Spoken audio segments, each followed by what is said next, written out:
Hi, everyone. In today's podcast, we're sharing 3 small talk examples about culture, each one tailored for beginner, intermediate, and advanced English learners. Let's explore how people at different language levels talk about cultural backgrounds.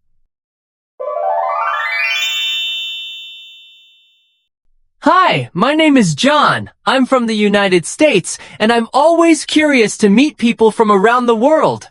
What's your name and where are you from? Hi, John. I'm Yuki, and I'm from Japan. It's really nice to meet you and have this chance to talk with someone from a different country. Nice to meet you too, Yuki. I really enjoy learning about different cultures and traditions. Could you share something special about Japanese culture that you think everyone should know? We have many traditions in Japan. One of the biggest holidays we celebrate is New Year's, when families gather to eat special food and visit temples together. It's a time for reflection and fresh starts. That sounds fascinating, Yuki. In the US, one of our major holidays is Thanksgiving. It's a time when families and friends come together, share a big meal, and express gratitude for what they have. Oh, I've heard about Thanksgiving before. It seems like a very meaningful event where people focus on appreciation and togetherness. What kinds of dishes do you usually eat during Thanksgiving? Our Thanksgiving meal usually centers on roast turkey, but we also have mashed potatoes, gravy, cranberry sauce, and pumpkin pie. The meal is really about sharing and enjoying time with loved ones. That sounds delicious. For Japanese New Year, we eat mochi, which is a rice cake, and a special soup called ozoni. Each region and family has its own unique traditions for the holiday. I'm so intrigued by the foods you mentioned, especially mochi and ozoni. Trying Japanese food is definitely on my list. What do those dishes mean to you and your family during New Year's? Mochi is very symbolic for us. Making and eating it together represents good fortune and unity. Ozoni, the soup, varies by region, but it usually contains vegetables and mochi, symbolizing hope for health and prosperity in the coming year. That's wonderful to hear. In the US, Thanksgiving foods are also full of meaning. Turkey and pie remind us of history and tradition, and the act of sharing the meal helps strengthen family bonds. I would love to experience a real Thanksgiving dinner someday and see how American families celebrate. It must be a warm and festive atmosphere. Learning about culture is truly enjoyable and eye-opening. Every time I hear about traditions from another country, it helps me appreciate the diversity in the world even more. I completely agree. Understanding different cultures helps us build respect and empathy. Through these conversations, we can connect more deeply and break down misunderstandings. Exactly. The more we share and listen, the better we can support each other and create meaningful friendships across borders.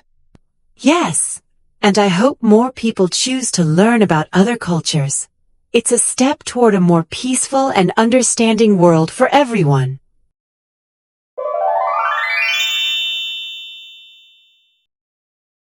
Welcome to Crossroads of Culture.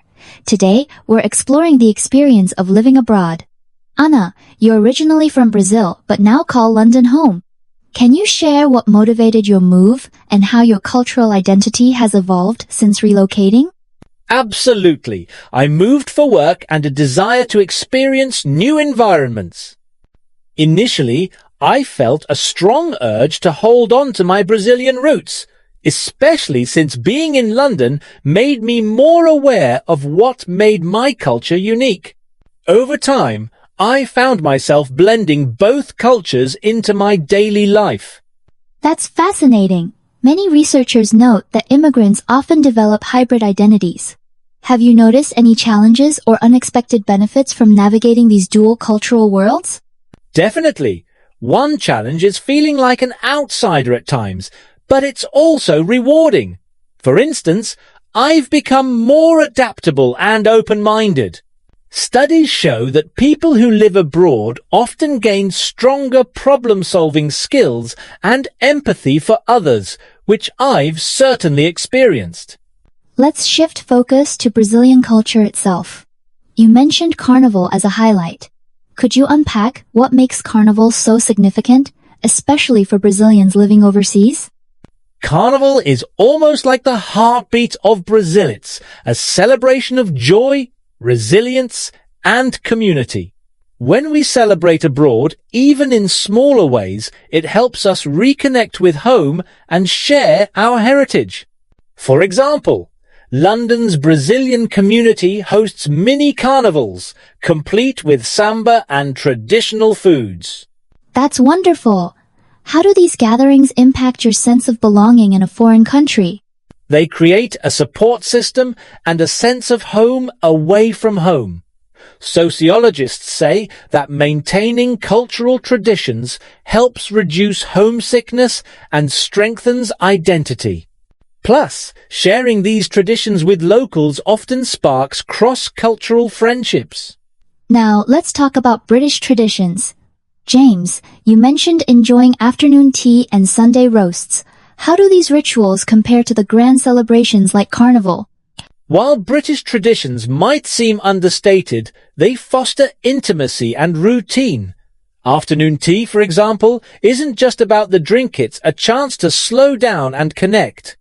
A 2019 study found that 70% of Brits see these rituals as essential for mental well-being and social cohesion. So, in a way, both cultures use food and gatherings to create bonds, but in distinct styles. Have you noticed any overlap or ways these traditions complement each other in your own life? Definitely. Sharing afternoon tea with Brazilian friends introduces them to British culture, while inviting British friends to carnival events lets them experience Brazilian warmth. It becomes a two-way cultural exchange, enriching everyone involved. As we wrap up, let's discuss the bigger picture. How can individuals intentionally blend cultural traditions to create a meaningful cross-cultural lifestyle, rather than feeling caught between two worlds? It starts with curiosity and respect. For example, hosting a fusion dinner serving Brazilian feijoada alongside British scone sparks conversation and mutual appreciation. Research shows that such integrations boost social networks and personal well-being. That's a great point. Hypothetically, if more communities embrace these blended traditions, what impact might we see on social harmony or even policy making? We'd likely see more inclusive societies with increased understanding and reduced prejudice. Policies might evolve to support multicultural festivals or language programs. Ultimately, embracing both heritage and new customs creates stronger, more resilient communities.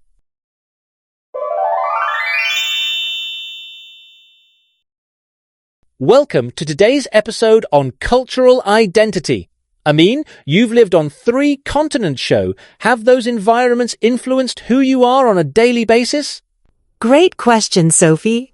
Growing up in Morocco immersed me in strong communal values, where neighbors felt like extended family. When I moved to France, critical thinking became central, challenging me to question assumptions. Living in the UK now, I've learned adaptability. Every environment asks something different of me. That's fascinating.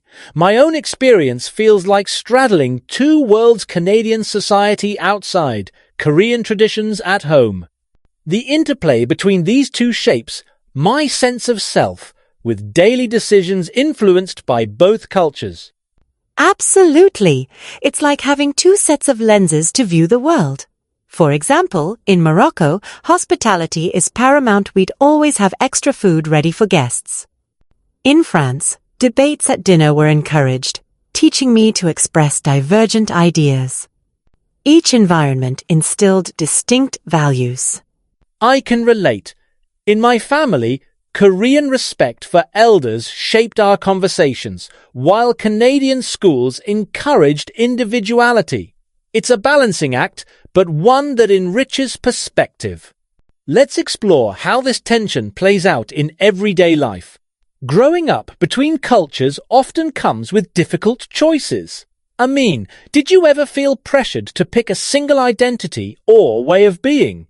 Absolutely. When I first arrived in France, I felt the need to suppress my Moroccan accent and blend in, fearing I'd be seen as an outsider. Over time, I realized that embracing both sides actually gave me an advantage. Like speaking multiple languages, I could connect with more people. That resonates with me. As a child, I'd switch from kimchi at home to peanut butter sandwiches at school, sometimes feeling like I couldn't fully belong to either group. Studies show that 60% of second-generation immigrants experience this kind of cultural tension during adolescence. It's a common struggle, but it often leads to greater empathy and flexibility. For instance, a 2021 study in the Journal of Cross-Cultural Psychology found that bicultural individuals are better at perspective-taking and conflict resolution. Those challenging moments can cultivate real strengths. Exactly. It's not just about fitting in, it's about integrating the best of both worlds. Let's discuss how these dual perspectives enhance our interactions, especially in professional settings. In increasingly global workplaces, how do you see your multicultural background influencing your professional approach, Amin? In my experience, it's a huge asset. For example, in team meetings, I'm often able to bridge misunderstandings between colleagues from different backgrounds, drawing on my familiarity with varying communication styles. Deloitte's research shows that diverse teams outperform homogeneous ones by up to 35%. That's compelling. I've noticed that my ability to shift between Korean and Canadian frameworks helps me adapt my leadership style. If a project calls for consensus building, I lean on Korean collaborative values, but I also value the directness encouraged in Canadian culture. It's like having a toolbox of cultural skills. For instance, when I negotiate with clients, I'm sensitive to both explicit and implicit cues, something I learned from navigating French directness versus Moroccan subtlety. This adaptability can be key to global business success. Right. And as workplaces become more diverse, those who can synthesize multiple perspectives are often the most innovative. Transitioning from here, let's consider the broader impact of multiculturalism on society as a whole. Let's zoom out. What are the broader benefits when societies embrace multiculturalism rather than seeing it as a challenge? Societies that celebrate diversity become more resilient and innovative. For instance, a 2018 UN report showed that multicultural cities like Toronto and London have higher rates of entrepreneurship and creative problem-solving. Diverse backgrounds foster fresh ideas and solutions. There's also a social dimension. Acceptance of diverse identities can reduce prejudice. Policies that support cultural integration, such as language classes and multicultural festivals, have been linked to stronger social cohesion, according to OECD research. Absolutely. And on a personal level, multicultural environments encourage individuals to see their heritage as an asset, fuel for creativity and empathy, not a barrier. Imagine a society where everyone feels empowered to contribute their full selves. That's the ideal. By recognizing and valuing our own and others' cultural stories, we foster not just tolerance, but true belonging. Thanks, Amin, for sharing your perspective as we close today's discussion on the power of multicultural identity.